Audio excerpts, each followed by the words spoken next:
This morning's What's It Like To is a doozy. What's it like to be a flat earther, to believe that the earth is not round, not a globe, but flat? We're joined by Flat Earth Dave, David Weiss. David, good morning.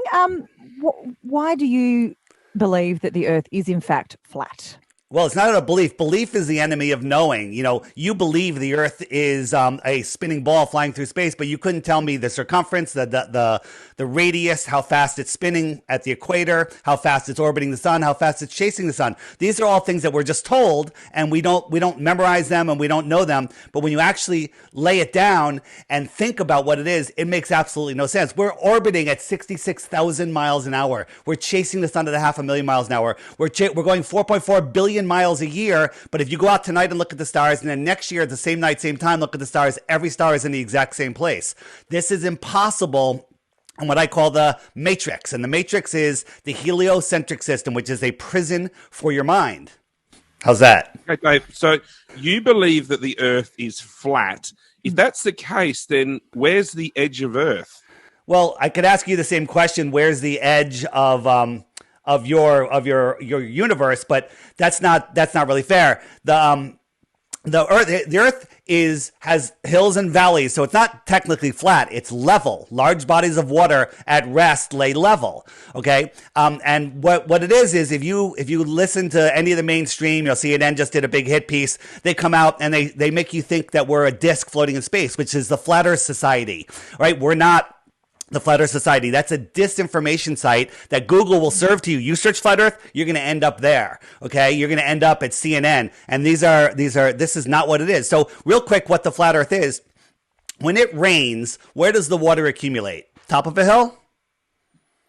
Well, down the bottom of the hill, I guess. Yeah. And then what holds the water in? The land that's higher than the surface of the water. That's the container of the water. As I said, large bodies of water at rest need a container. So a pond is a bigger puddle. A lake is a bigger pond. What holds the water in a lake? The land that surrounds the lake that holds in the water. You with me? Sure. Okay. I'm not following any of it. So a pond, think about this. A pond. Yeah. So you're saying that if it was round, the water would just like fall off? Well, if we're around spinning in space, there's so many problems with that. But once you look at what the flat earth is, it's like a pond, right? We live in the Antarctic basin. They tell us Antarctica is the highest land on earth. They tell us it's a continent at the bottom of a ball, but they tell us it's the highest land on earth. It is. It's the shoreline that surrounds our world. It is the shoreline of our world. So what's out here in the outer space? What's beyond the shoreline? We don't know, because it's off limits. Since 1959, they came up with the Antarctic Treaty to protect the penguins and the ice, but go ahead, deforest the Amazon, that's fine. And nobody is allowed to independently explore out there. No one. Conspiracy theory, because people don't want us to get to the end of the earth and find out that we've been raised with a lie. Well, it's not a conspiracy theory. I mean, if you look at if you Google Antarctica from space, it's all cartoons, right? There's no photos of Antarctica. Antarctica is the shoreline that surrounds our world pond. If you have a tub of water and you get rid of the tub, the water's gone. Water doesn't stick to the outside of a ball in a space vacuum. We live in a high pressure system. Nowhere in science, in any lab, in nature, anywhere has anyone ever been able to show high pressure, we live in a high pressure system, next to low pressure or a vacuum of space, which is even worse, without it equalizing immediately. Do you get invited to many dinner parties, mate? There's a lot of flat earthers out there now. There's tons. There's millions.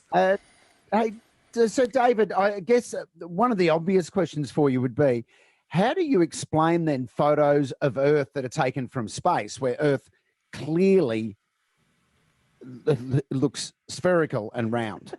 Yeah, you're not going to like this, because all of the photos that we see from space are paintings. They admit that they're paintings.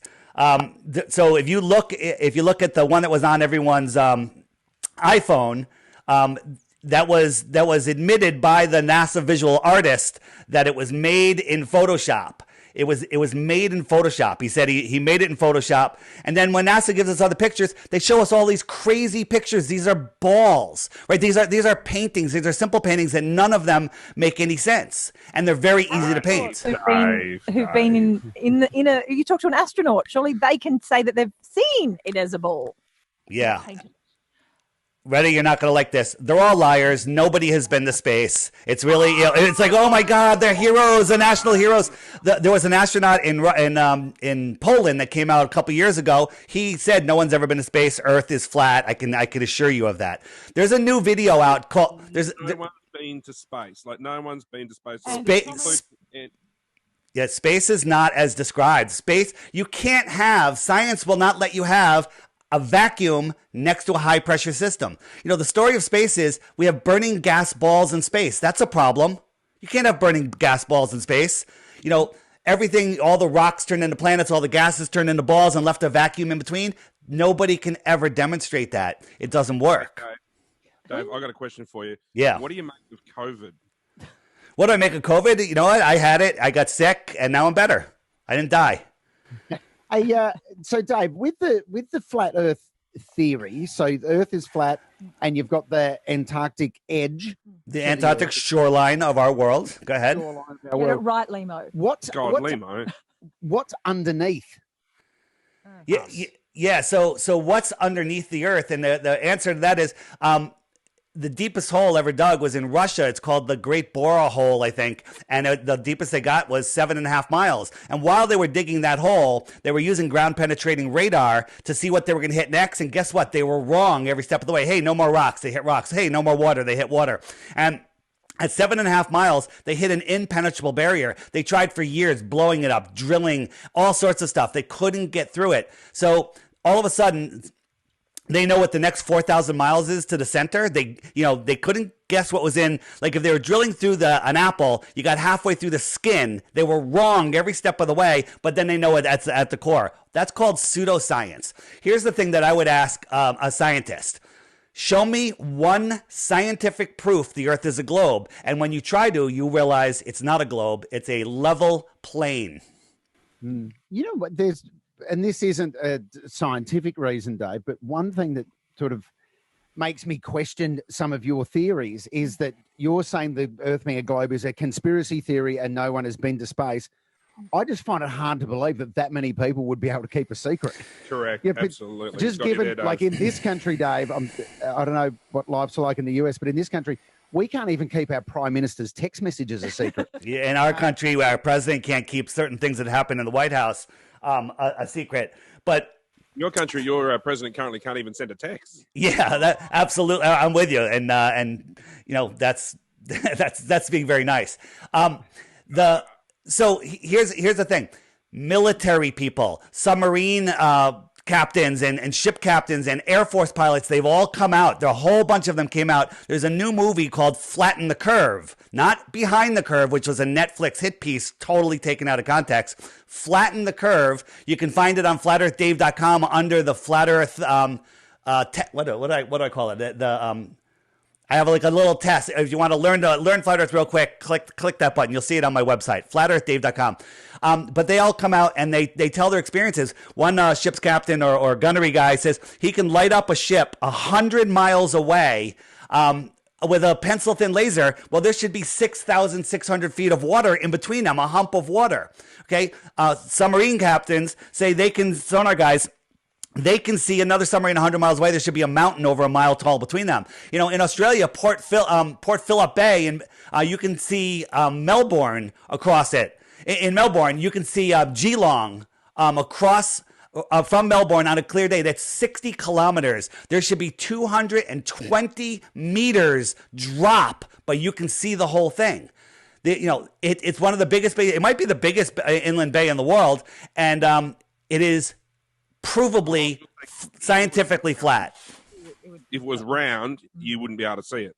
Well, on a ball Earth, right? And you guys believe in the ball, but you can't name one reason why you believe on the ball. But on a ball, when you go over the horizon, that's a physical horizon. On a flat Earth, it's an optical horizon. What do I mean by that? When you look into the distance, the sky gets closer and closer to the ground, and the point where you can't tell the difference between the sky and the ground, that's your optical horizon. You zoom in, and you can see. It makes that place bigger again, and then you can see what's going on there. So, Dave, I feel like I need to lie down. well, here's the thing: they didn't teach us. They didn't teach us to think like this in school. They told us stuff, and then we just memorize and regurgitate. We get an A, and we don't have any homework. Go ahead. Do you have any sort of celebrity flat earthers who've joined your? That's a great question. I will say I can't. I don't want to give the name away, but there's a lot of them. Amy Irving, she's a flat earther. I don't want to say another one because he's spoken to us privately, but he has his own television show. He used to be on a show about a bar, then he franchised off from that, had his own show. Might begin with an F. Okay, he's a flat earther. There's a whole bunch of people sitting in the wings because they don't want to get in trouble. They don't want to lose sponsorship. They don't want to lose movie roles. Yeah, I think there's a couple of NBA players, a couple of NFL players as well. A bunch, and then Qantas airline pilots. They all know, and when they talk about it in their bar, in their lounge, but they don't talk about it publicly because they'll be grounded as soon as they do. We interviewed a KLM pilot, and the next day she was grounded and fired. Well, Wow. one question for you: what's the benefit? Yeah, To everyone of pretending that the Earth is a globe and not flat? Yeah, that's a great question. Excuse me. It's because they want you to believe that you're spinning out of control, lost in space, where an asteroid can take you out at any moment, like it took out the dinosaurs, which never existed. They want you to believe that a nuclear bomb could take us out, that we're running out of food, we're running out of water, we're running out of all these resources, when every family in America could live in Texas, have a half an acre in just Texas, which is just a state in our country. And there is no overpopulation. They're lying to us about the population, lying to us about who we are, where we are, the power of our minds. They don't want us to know that our thoughts create our reality. They don't want us to know the power that they have. They steer us with the news, north, east, west, south. The news is just to bring our vibration down, lower us, make us in fear, so we succumb to their supposed authority. And that's what it's all about. You reckon the dinosaurs never existed, Dave? Well, there was in the 1800s, this royal guy wrote a paper about dinosaurs, published a paper about dinosaurs, and no one had ever seen a dinosaur before. And all of the, from the buildings of the pyramids all the way forward, there was never a mention of a dinosaur. This guy writes a paper a year later to the day he discovers the first dinosaur. Okay, if you look in museums, no one has ever found a dinosaur skull. They find like one bone on top of a mountain, which happens to be like from a whale during maybe a mud flood, if you will, and they extrapolate these crazy dinosaurs. Look at the Stegosaurus. Tell me how it made it. Impossible. We've got off track with the dinosaur theory. This is why Dave never got a job at his local museum. Okay. Dave, we are going to have to wrap it up there, but we do appreciate your time and we do appreciate you sharing your perspectives with us. That is David Weiss, flatearthdave.com if you want to find out more information. He also has the Flat Earth podcast. Thank you for joining us. It's all there on flatearthdave.com and click the test, the crash course it's called. Click the crash course. I challenge anyone to watch the first 3 videos. If you can watch those first 3 videos and send me 1 proof, I'll give you 3 Bitcoins for 1 globe proof. Oh, wow. 3 Bitcoins. Wow. 3 Bitcoins for 1 scientific globe proof. And when you try to do that, you're going to end up just like me. You're going to be a flat earther. So, guys, thanks for having me on. I appreciate it. And I encourage you to look further. Don't believe this 15-minute conversation or 10-minute conversation. You need to research it yourself. And if you Google it, you're just going to get fed propaganda by the propaganda artists that are feeding us all the other nonsense. All right. Thanks, Dave. Dave. Nice See you, Dave. See ya. Thanks. Ruined Jurassic Park for me, though. Yeah, absolutely. Wow. Thank you, Dave. Thank you. All right. Bye-bye. Thanks.